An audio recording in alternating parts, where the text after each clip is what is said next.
I was 17. The kids were asleep upstairs, and there was a man at the door who already knew their names. Last spring, I picked up a Friday night babysitting job for a family down the street. I was 17, saving up for community college, and $20 an hour sounded pretty solid. The neighborhood was nice. Single-story homes, trimmed lawns, streetlights every 30 yards. My parents said it was fine. So I went. I got there at 6:30. Mrs. David walked me through the alarm panel, the Wi-Fi password, emergency numbers, the whole thing. She tucked the kids in, left chicken nugget leftovers in the fridge, and reminded me that bedtime was 8:30 sharp. Then they drove off. Once the front door closed, I locked the deadbolt out of habit. The evening was honestly pretty chill. We drew with crayons, watched half an episode of Paw Patrol, brushed teeth. I had the kids upstairs by 8:25, read them a quick story, turned on their little nightlight, this LED moon that glowed soft blue. They were out fast. Downstairs, I texted my mom, spread my bio flashcards across the kitchen island, poured myself a cold drink. Normal night. Then at 9:15, the doorbell rang. I flinched. The Davids hadn't said anyone was coming over. I walked to the door and looked through the peephole. A man, late 30s maybe, gray hoodie, dark jeans, running shoes. He had a key ring in his hand and was waving at the door camera like he'd done it 100 times. A black Honda was idling at the curb. He spoke in this totally calm, casual voice, like he already knew I was listening. "Hey, I'm the kid's uncle, Brandon. I forgot my keys earlier. Just need to grab something from the upstairs bedroom real quick." His tone was completely normal, not pushy, not weird, and that's exactly what made every alarm in my head go off. The Davids had never once mentioned a brother. I kept my voice steady and replied through the locked door. "The parents didn't tell me anyone was coming by." "That's on me," he said. "I told my sister I had the spare." "Hey, Sybil asked for her purple blanket earlier, right?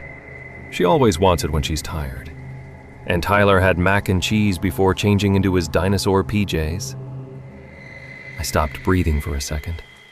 He was right, about all of it. My stomach tightened. Maybe he was actually family. Maybe not. I stepped back from the door and pulled up the baby monitor app. Both kids still sleeping. I checked the security tablet. The outdoor camera showed him just standing there, not touching the handle. I called Mrs. David. No answer. Mr. David, voicemail. Then a text came through. "Sorry, it's loud in here. Everything okay?" I typed fast. "Man here says he's Brandon, your brother. Says he needs to come in." 3 dots. Then her reply. "We don't have a brother. Call the police right now." My hands were shaking. I took one slow breath and dialed 911. Gave the address, described the man, made sure they knew 2 kids were asleep upstairs. Dispatcher told me to stay inside, keep everything locked. From the hallway, another soft knock, still polite. "I really just need that blanket. Promise I'll be 2 minutes." I didn't answer. He waited 10 seconds. Then the camera showed him move toward the front windows, cupping his hands against the glass to see inside. I killed the interior lights. In the glow of my phone, I watched him trace along the siding toward the side gate. The backyard motion sensor fired, then went dark. "Units are 3 minutes out. Stay indoors. Keep everything locked." I crept to the patio door, still locked. Curtains drawn. Nothing outside. Then 2 sirens cut the night and went silent. Red and blue through the blinds. I stayed in the hallway until an officer called through the door and gave his badge number. Only then did I open it. They searched the yard, the street. The Honda was gone. tire tracks toward the main road. A neighbor's doorbell camera caught nothing. He'd parked just out of frame. The kids slept through every second of it. Officers took my statement, said I'd handled it exactly right, and waited until the parents rushed home, faces completely drained. Mrs. David hugged me so tight I could barely breathe, kept saying, "Thank you for protecting them," over and over. By 12:30, the patrol cars were gone, and they drove me home. For days, I kept replaying it. How did he know what the kids had for dinner? Detectives who followed up later said similar men had been reported near elementary schools, collecting small details from conversations overheard through windows or cracked doors. They believed he tried 3 houses that same month, always claiming to be a family member. The case is still open, no arrests. He stood at that door asking for a child's blanket in the most patient, friendly voice you've ever heard. I'm just glad no one opened it.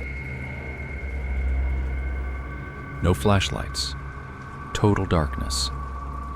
I was crouched alone in a tunnel inside an abandoned World War II fort, and something was standing inches from my face, breathing. I'm part of a small scout troop in Belgium. Every summer, we pick one night to test our nerve. We go to an old World War II fort the locals call Fort 17. The Army closed it down a long time ago. Front doors bricked up and welded with steel, trees growing over the roof. Most people drive right past it. To us, it's the perfect test. We always arrive after midnight. The road beside the fort is still busy, so we park the van 2 sharp turns away. Every light goes off, phones included. We tie dark cloth over anything reflective on our packs. We speak only in whispers. When headlights approach, we freeze until they pass. The only way in is a crack high on the outside wall, where older scouts long ago drilled metal bolts for climbing ropes. One by one, we clip in and go up. The stone is cold and wet. Halfway up on my climb, a truck came roaring past. Its beams swept the rock just below my boots. I pressed flat and held still. It passed. I climbed the rest of the way and rolled through the gap. Inside, the air is always around 14 degrees regardless of season. All road noise vanishes the second you're in. Even your breathing sounds strange. A thin draft moves through the tunnels like the fort is slowly exhaling. Rule 1. No flashlights. You move by touch and memory only. The tunnels are just wide enough for your shoulders. If you stand straight, your head bumps the ceiling, so you walk bent the whole time. Wet walls brush your arms. Your footsteps echo back at you, and there's always one extra step that sounds like someone walking behind you. When you stop, the echo takes one more step before it fades. That night I was the guide. My job was to get in ahead of the others and wait in a side tunnel. So when the new scouts came through in the dark, I'd be there to surprise them. Standard for us. Teach them to stay calm when something unexpected happens. I counted my paces, found my spot, crouched against the wall. Gloves resting on the cool concrete. Nothing to do but wait. Time moves strangely in total darkness and silence. Your ears start picking up things you'd normally filter out. Your own heartbeat, your sleeve brushing your arm, the thin hiss of air moving through the tunnel. I waited for what felt like an hour. Then at the far end of the main passage, a light appeared. Faint, bobbing gently, like a candle being carried carefully. I smiled. Some clever scout had smuggled in a birthday candle. We banned flashlights, but never specifically banned candles. I'd wait for them to get close, step out, scare them, take it away. Classic. The flame drifted closer, and then something felt wrong. It was too small, too cold. Not the warm orange of a candle flame, white, almost blue-white, the size of a pea. And I was listening hard for footsteps. There were none. The light blinked out at 5 meters, like something had pinched it. Perfect darkness again. I leaned forward, looking for any glow on the floor or wall. Nothing. I waited for the sound of shoes on stone. Silence. Then, right in front of me, a soft sound. Cloth on stone. And warm, damp air hit my face. The smell of sweat and earth. A person who had walked a long way. Something was standing inches from me in the dark. I couldn't see it. I held my breath. The other presence stopped breathing too. We stood there in the same small pocket of air. My lungs burned. My ears rang. I didn't move because I didn't know what was in front of me. Then the warm breath shifted slowly to my left. The air cooled. Far down the passage, a faint red glow appeared and vanished. Silence came back. I counted to 40 before I let my breath go. My legs were shaking. Eventually, I heard footsteps from my left. Heavy thud of army boots. Our scouts wear those on this trip. Relief. A tall shape in the passage. I put a hand on his arm and gave him directions. Then I asked him one question, still whispering. "Who climbed in first tonight?" "Me," he said. "I'm the first one in." If he was first, then whoever had been breathing in my face was not one of us. I let him pass and listened to his steps fade away. The tunnel felt colder. I guided 3 more scouts through that night. None of them mentioned any light. None heard another person. When the last one passed, I waited 10 extra minutes, stood up, and made my way toward the exit shaft. Every time my boot hit the stone, that echo came back. One extra step that wasn't mine. I told myself it was just the shape of the tunnels. I kept saying it until I reached the rope and climbed out. Outside, pale dawn, birds, other scouts laughing about bruises and rope burns. They asked why I looked so pale. I said I was just tired. I've never told anyone what was in that tunnel. Every summer when the troop plans another visit to Fort 17, I make one change. I never wait alone inside anymore.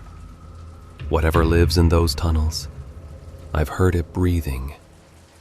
That's enough for me. 7 feet tall, arms too long, head perfectly round. Standing completely still at the edge of the trail, in total darkness, staring at nothing. When I was 15, I met the guy who'd eventually become my husband. Art class, small town, not much to do. But we had the river. The river ran through a canyon just outside town, with trails twisting along both banks for miles. Locals, tourists, hikers, everyone came out there. I'd grown up on those trails. I knew every bend, every overlook, every shortcut. It felt like an extension of my backyard. One trail in particular was my favorite. Half a mile down to a small bridge with a view of the canyon walls and the river far below. Nothing fancy, but peaceful. The kind of spot that slows you down. Nearby, and I mean right nearby, was a completely different bridge. One of the tallest in the world. Tourists came specifically to see it. Breathtaking views. But that bridge had a dark history. Over the years, too many people had gone there to end their lives. That weight hung over the whole area even on beautiful days. Anyway, one evening when I was 15 and he was 16, we decided to walk down to the smaller bridge. Headed out around 6, just a casual walk. The canyon gets dark fast. Steep walls block the sun long before actual sunset. I knew this, but that evening, the darkness came in quicker than I'd ever seen it, and the air felt heavier than usual. By the time we reached the trail turnoff to the bridge, it was pitch black. Not dim, black, like the canyon had swallowed the world. We turned on our phone flashlights, small circles of light in front of us, nothing beyond. I suggested we turn back. He wanted to keep going. We kept going. And then I froze. 3 feet off the trail, right where the bridge started. A figure. My flashlight caught his back, and I felt my heart just stop. He was massive, at least 6, maybe 7 feet tall. Big frame, 200, 250 pounds easy. Brown flannel shirt, dark pants, brown hair standing almost straight up, unnaturally stiff, like it had been sculpted rather than grown. But what really got me was the proportions. His arms hung too long for his body. His head was too round, almost perfectly spherical, like a basketball sitting on his shoulders. I couldn't see his feet. He was completely still, facing away from us, staring down into total darkness below the trail. I whispered to my boyfriend, "What is that?" I looked at him, completely frozen, not blinking. The 3 of us stood there in total silence for what felt like forever. The figure didn't move, didn't acknowledge us. My boyfriend finally got his voice back, shaky but steady. "Hey man, what are you doing?" The figure began to turn, slowly, deliberately, and I ran. Didn't wait to see the face, grabbed his arm and bolted back up the trail, full sprint, flashlight bouncing everywhere. Didn't look back once. My boyfriend was yelling my name behind me, trying to keep up. I'd already gotten several feet ahead without realizing it. We hit the parking lot, gasping. Empty. No other cars.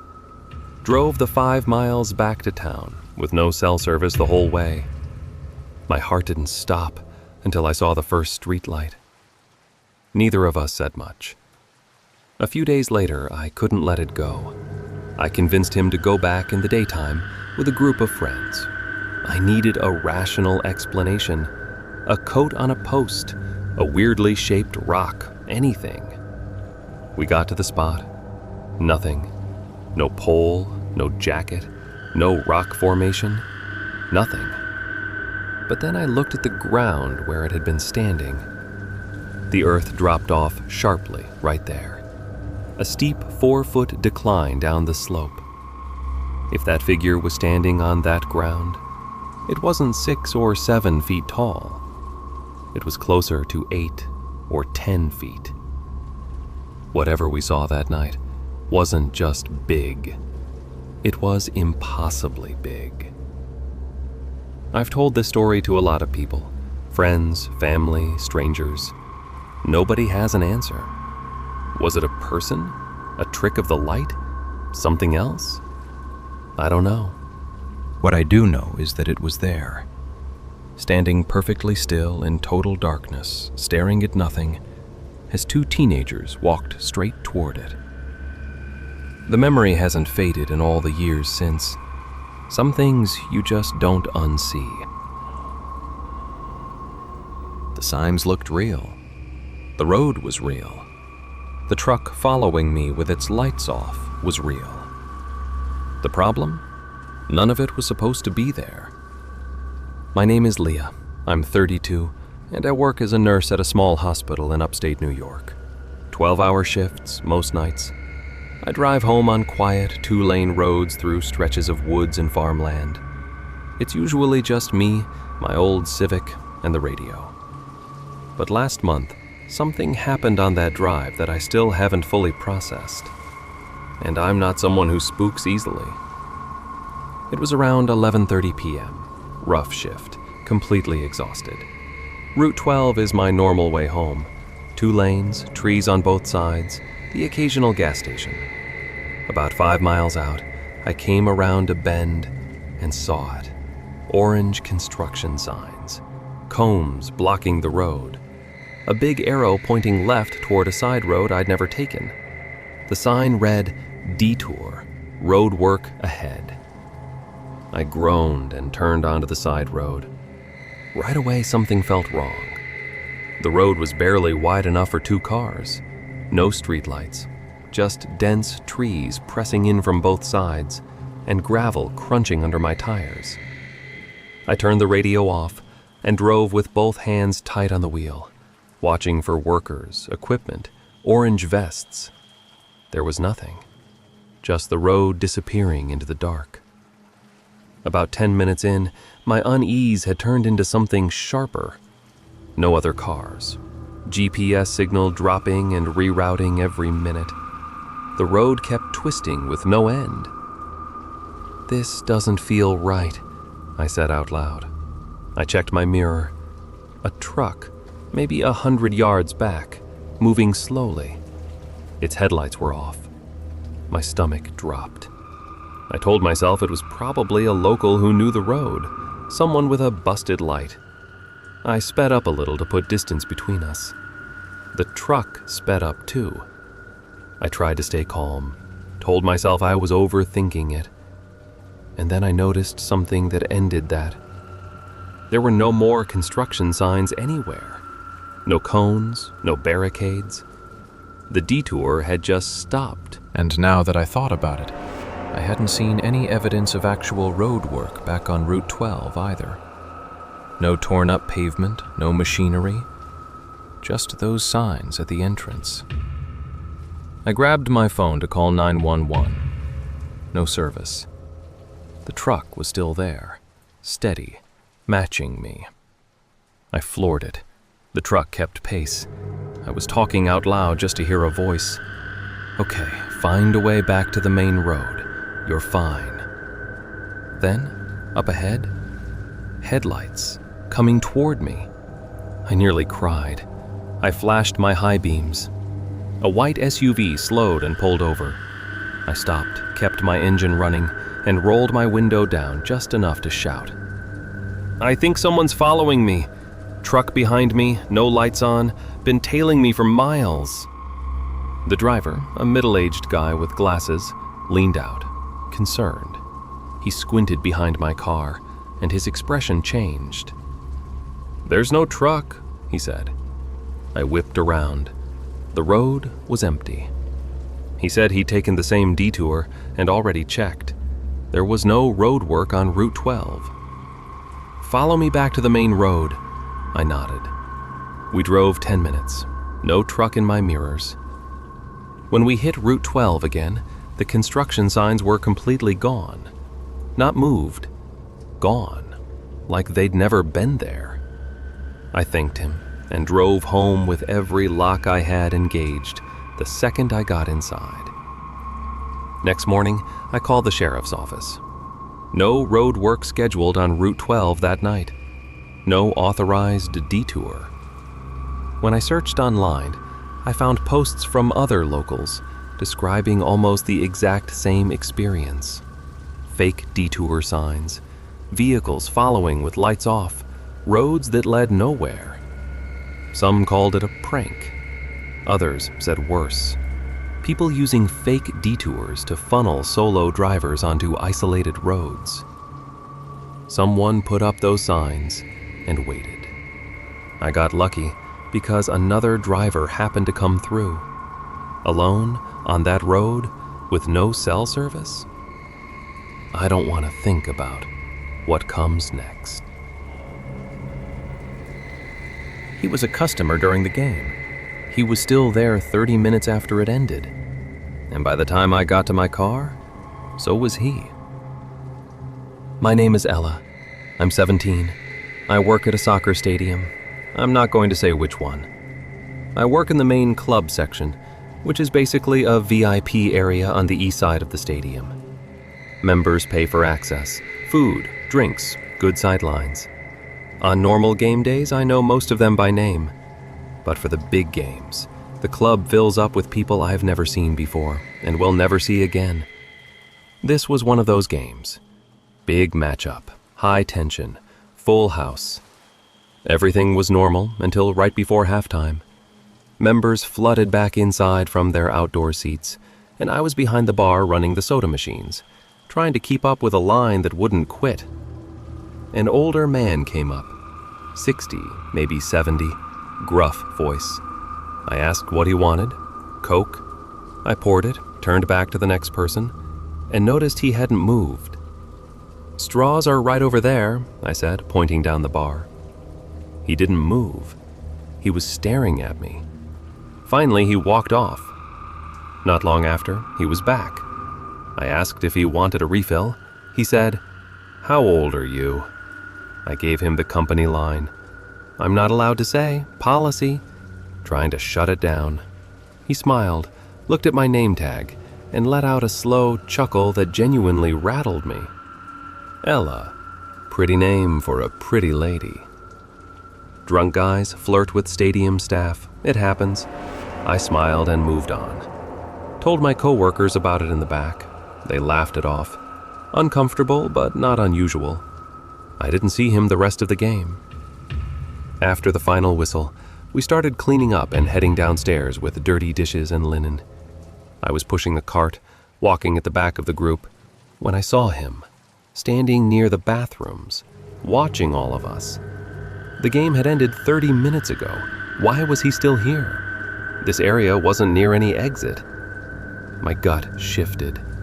I brushed it off and kept walking. I clocked out and headed around the outside of the stadium toward the main street where I'd parked. Police were directing traffic, so I felt okay. Until I got about a block past the lights. I reached into my bag for my keys and turned around. He was walking directly behind me, under a street lamp. Same man, no question. I walked faster. He walked faster. I got to my car, hands shaking, fumbling with the keys. And then a cold hand gripped my shoulder. I spun around. He was right there, too close, holding something in his hand. I couldn't see what in the shadow of the alley. He grabbed my arm and started dragging me away from the car. I reached up and pulled out a chunk of my own hair and let it fall, just in case. If I went missing, at least there would be DNA. I clawed and scratched at his arm, pulled against him as hard as I could. 2 men came around the corner of the business parking lot and stopped. "Help me!" I screamed. They ran over. The first one grabbed my other arm, steadied me. The second shoved the old man hard. I was shaking so badly I could barely dial. Police came and took him into custody. I thanked the 2 strangers and drove home. 2 weeks later, his fingerprints came back connected to 2 other attempted kidnappings. Other stadiums, other cities. He had a system. I still can't feel fully safe walking to my car alone. Those 2 men saved my life. If they'd come around that corner 30 seconds later, I don't know where I'd be. It started with slashed tires. Then my cat vanished. Then a note showed up in my mailbox. Next time, it's you. I rent a small blue house on the east side of Salt Lake City. Perfect for me and my cat, Maple. Safe street, fair rent, the mountains sitting like a wall in the distance. I loved that place. Only one thing bothered me from the start. The neighbor in the duplex next door. Most nights, he blasted heavy bass music until 2 or 3 in the morning. Walls humming, windows rattling, dishes clinking in the cupboard. I tried earplugs, white noise apps, politely knocking on his door. He never answered. After a month of lost sleep, I filed a noise complaint through the city website and figured that was the end of it. The next morning, I stepped outside and froze. All 4 tires on my car were flat. Not deflated, slashed. Long, clean cuts through each sidewall. The tires and labor wiped out my savings. I told the officer who took the report about the noise complaint. He said they'd note it. then reminded me that proof and motive are different things. His words didn't help much. That evening, I knocked on my neighbor's door one more time. The music stopped, but no one opened it. I stood there, listening to my own heartbeat, until the song started again, louder than before. A week went by. I watched the street every night, triple-locked the doors. Then, one evening, Maple didn't come in for dinner. I shook her food bag, walked the alley, called her name until midnight, put up flyers, called the shelters. Nothing. The house felt hollow without her. 7 days after she disappeared, I opened my mailbox. An envelope, no stamp, no return address, just my name in shaky block letters. Inside, one line. Next time, it's you. My hands were shaking so badly I almost dropped it. 2 officers came, took the letter in a plastic bag, walked the yard. No fingerprints, no cameras, no neighbors who saw anything. Lock up and call if something new happens. I bought motion lights, window alarms, and 3 cheap security cameras. Night 1, raccoon alert. Night 2, nothing. Night 3 at 2:14 in the morning, backyard motion ping. I opened the feed. Black. In the morning, the camera was gone. Screws still in the siding. Just the camera, lifted clean. I started sleeping on the couch with a baseball bat. Every creak made me sit up. At work, I jumped at sudden noises. I started leaving lights on when I drove away so the place never looked empty. 2 weeks later, a soft thump woke me before dawn. Attic. I climbed the pull-down ladder, flashlight shaking, dust floating in the beam. Near the vent, Maple's blue collar. Clasp broken. No fur, no blood. Just the collar. I sank to my knees. Police searched again. No prints, no forced entry. The detective was kind, but tired. "We need a face on camera," he said. I nodded and could barely breathe. I installed a sturdier porch camera, replaced the backyard unit, boarded up the small basement windows. My landlord complained about the look. I did it anyway. One afternoon, I came home and saw a white van at the duplex. My neighbor stood in the doorway laughing with 2 guys unloading speakers. He turned, saw me, and waved. Slowly. My skin crawled.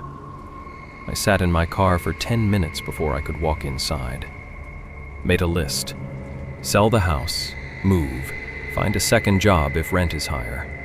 Called 3 property managers before bed. At 3 in the morning, the porch camera pinged. A dark figure stood just beyond the light. The person raised one hand and showed something small, maybe a key, maybe a knife, then backed away into the dark. I saved the clip and sent it to the detective. Mask on the face, no plates visible. Useful, but not enough for a warrant. That afternoon, I found a screwdriver under the welcome mat. Didn't touch it. Photographed it, bagged it with gloves, added it to my evidence folder. The detective thanked me by email. I packed a bag and slept at a friend's that night. In the morning, fresh scratch marks on my front door lock. My friend helped me list the house. An investor bought it within a week, sight unseen. I moved to a gated complex with security staff and cameras in every hallway. Maple never came back. The letter, the collar, the video, the screwdriver, none of it led to charges. My file sits in a drawer somewhere marked inactive. I still check my mailbox with a small tremor in my hands. Anytime I hear bass thumping through a wall, my throat tightens. Somewhere out there, a person knows how to slash tires, take a pet, and slip a note into a mailbox without making a sound. He knows my name. He knows I'm still afraid.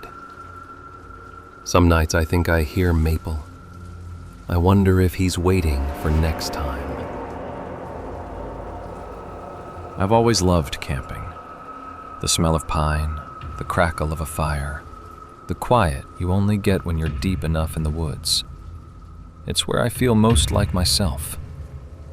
Last summer, me and 3 friends, Jake, Matt, and Amber, planned a weekend trip to Blackwood Forest, a dense stretch of pines about 2 hours from our town. We'd been there before. We knew the place. We weren't worried. I still think about that weekend every single day. We got there Friday afternoon in Matt's beat-up Jeep, set up camp in a clearing off the main trail. Nice spot, old fire pit left by previous campers. Jake was in a great mood, cracking jokes, tossing a football around while Amber got the tent set up. He was always that guy, the loud one, the one who could make you laugh even when you were annoyed at him. By 9 p.m. it was pitch black, the kind of dark where your flashlight feels small. We sat around the fire, roasted marshmallows, told dumb stories. Jake brought up some legend he'd heard about Blackwood, people who disappeared in the 80s, never found. Amber called it campfire BS. We all laughed. But I noticed Jake kept glancing at the trees, like he was half expecting something to step out. Around 11, he stood up. "I'm gonna take a leak and check out the creek," he said, grabbing his flashlight. Amber told him not to wander. He waved her off. "I'm not a kid, Mom." Classic Jake. The creek was maybe 100 yards away. We could hear it bubbling from where we sat. 10 minutes passed, then 20. Amber started checking her phone. Matt said he was probably messing with us, but he didn't sound sure. I grabbed my flashlight and called out into the trees. "Jake, quit messing around." My voice echoed and died. Nothing. My stomach dropped. Amber stayed at camp in case he came back. Matt and I split up and went in. I headed straight for the creek, sweeping my light across the underbrush, calling his name every few steps. The woods were dead quiet. No crickets, no owls, just my boots on pine needles and my voice getting smaller every time. At the creek, I found his flashlight, lying in the dirt, still on, aimed at a cluster of ferns like he'd just set it down for a second. Jake was not careless. He would not just drop his flashlight in the dark. I picked it up and scanned around me. In the mud along the bank, his boot prints, leading toward the water. And then they just stopped, mid-step, like he'd ceased to exist. I screamed for Matt. When he saw the flashlight, his face went white. We searched for hours, all 3 of us eventually, going up and down the creek, checking every trail, doubling back to camp again and again. By 2 a.m, Amber was crying. Matt kept saying Jake was probably just lost, probably fine. At dawn, we called the police. Rangers came, search dogs, a helicopter. They covered the area for days. Volunteers joined later. Drones swept the ravines and old logging roads. The dogs picked up Jake's scent at camp and lost it at the creek. Same spot where the footprints stopped. No clothes, no blood, no signs of anything. An older ranger pulled me aside. "Sometimes people just disappear. Blackwood's tricky. Too many places to get lost." I wanted to punch him. Jake didn't just get lost. The search scaled back after a few weeks, then stopped. Amber moved away. She couldn't handle staying in town. Matt and I barely talk anymore. Seeing each other just pulls us both back to that night. I still drive out to Blackwood sometimes, walk to the creek, stand at the spot where his prints end. I don't know what I'm looking for. A sign, something to make sense of it. I've read everything I can find about vanishings in forests, cases like Jake's where people just disappear. Wildlife would leave evidence. cave systems and sinkholes the rangers checked. And then there are the other posts. Lights in the trees, voices that seem to pull people deeper in. I've always dismissed that stuff. But at night, alone, I think about the way Jake kept glancing at those trees. And I wonder, what if he saw something? What if he followed it? I don't know what happened to him. I don't think I ever will. I'm never going back to Blackwood. The woods took my friend. I'm not giving them a chance to take me too. By 11 in the morning, I was alone in a truck with a man who had already touched my leg, pulled a knife, drugged my drink, and knew exactly when my boyfriend got off work. This starts with a guy named Isaiah, a landscaper I met about a year before everything happened. I do landscaping too. That's the connection. We met at a landfill. I was working as a driver and foreman. He noticed me, started a conversation. Normal at first. I told him I'd been in the industry about a year and wanted to start my own business someday. He gave me his card. I didn't think much of it at the time. Fast forward to the day my company laid me off. I needed work. I dug out Isaiah's card and called him. He remembered me, offered to pick me up at 6 in the morning. I didn't have a car. I gave him my address. I was just happy to have something lined up. I got up at 4:30. My boyfriend and his dad had early shifts, so I got up with them. After they left, I used a substance I shouldn't have. I don't do that anymore. But that morning, I did. And right after, Isaiah called. I threw on jeans, work boots, a hoodie, ran out the door, still tying my boots. He picked me up, we greeted each other. I asked if I could vape in the truck. He said yes. We got on the freeway. And right away, it started getting weird. He asked if I'd had my morning sausage. I asked what he meant. He laughed and made an inappropriate comment about relationships. I told him I was uncomfortable. He laughed again. He pulled over briefly to check the trailer. Standing there waiting for him to get back in, I got a bad gut feeling. I told myself it was just anxiety. It wasn't. He started asking if I'd ever thought about being a dancer. I said no. He pushed it, said I'd be good at it. I reminded him I had a boyfriend. He kept going. Then on the freeway, he put his hand on my leg. I told him to stop. He laughed, moved it, like it was a joke. We stopped at a gas station. He texted asking what drink I wanted. I asked for a Red Bull. He came out and handed it to me. I called my sister before we pulled out of a lot, told her something felt wrong. She thought I was overthinking it. I hung up when he came back.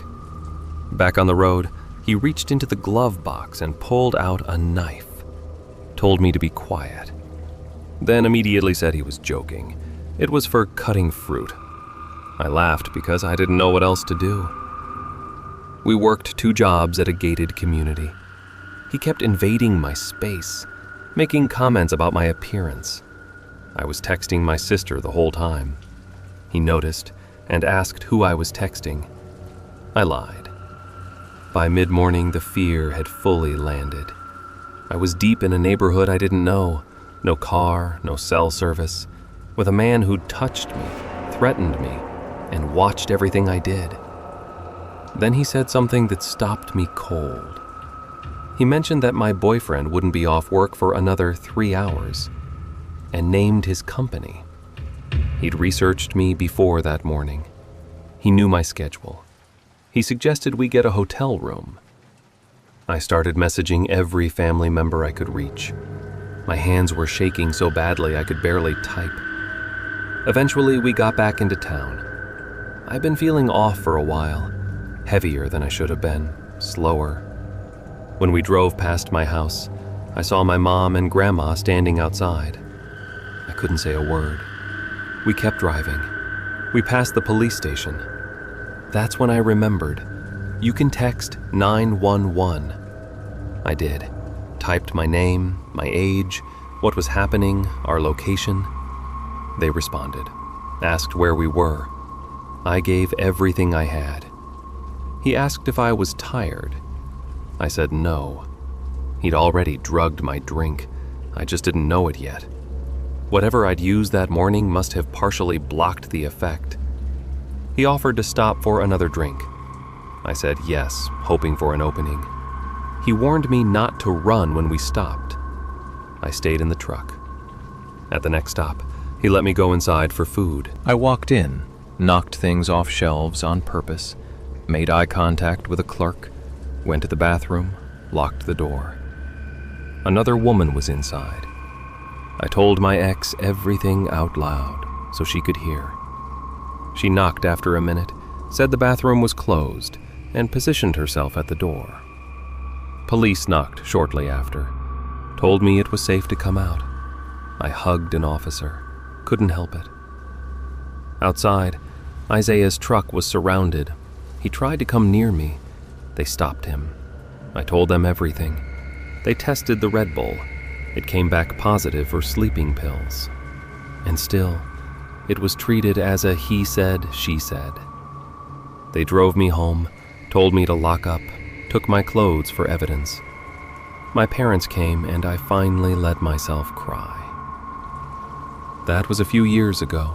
I'm 22 now, still doing landscaping. I love the work. But lately there have been unknown calls. Someone breathing and hanging up. Photos of me left at the house. Police say it might be a prank. That substance I used that morning, the one I'm not proud of, might have been the only thing that kept me awake long enough to get out. I survived. I'm still here.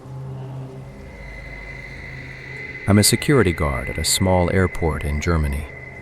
Most flights leave before dawn, so I'm always working nights. 5 years at that job, nothing strange ever happened. Check the doors, scan the badges, watch the cameras. Routine. Then one night in mid-July, heart of summer travel season, the terminal was packed, even late. Families with strollers, tourists dragging suitcases, long lines everywhere, lots of movement. But the place felt wrong that night. I couldn't explain why, so I kept working. Around midnight, I took my break, grabbed a chocolate bar and an energy drink from the bakery inside the terminal, sat down at a metal table, and pulled up a video on my phone. A few minutes in, I felt the urge to turn around. A man was standing behind me. Black rain jacket, hood down. He wasn't glancing around like normal travelers do. He was staring straight at me. The kind of locked-in eye contact where you look away and look back and they haven't moved. I held it for 2 seconds, then looked back at my phone, told myself it was nothing. I finished half the drink, put my phone away, and went to the restroom to wash up before heading back to my post. When I came out into the main hallway, the same man was standing about 50 meters away, head tilted, eyes on me. The instant he saw that I'd noticed him, he turned and slipped into a side corridor. No hesitation, no sound, just gone. A quiet alarm went off in my head, but he hadn't broken any rules. I went back to work, paced the gates, checked the locks, waited for sunrise. At dawn, I clocked out. My phone had died during the shift, so I pocketed it and walked home. About 10 minutes out, I connected my power bank to charge it and pressed the button to check the level. A notification I'd never seen before filled the screen. Unknown air tag detected. It is moving with you. Distance, 800 meters. I don't own an air tag. I stopped walking. Empty street, just a row of dim lampposts. Another notification. 600 meters. Then 500. I look for a simple explanation. Nearby luggage, a glitch. The numbers kept dropping. 400. 300. I started jogging. Phone vibrated again. 200. I turned the corner and ran. 100. I hit my building, jammed the key in the lock, slammed the door, pressed my back against it, looked at the screen. 50 meters, 20, 10. I looked through the peephole. Empty street. I emptied everything on the floor, pockets, bag, everything. Nothing unusual. My hands were shaking. I wanted to call the police, but what would I say?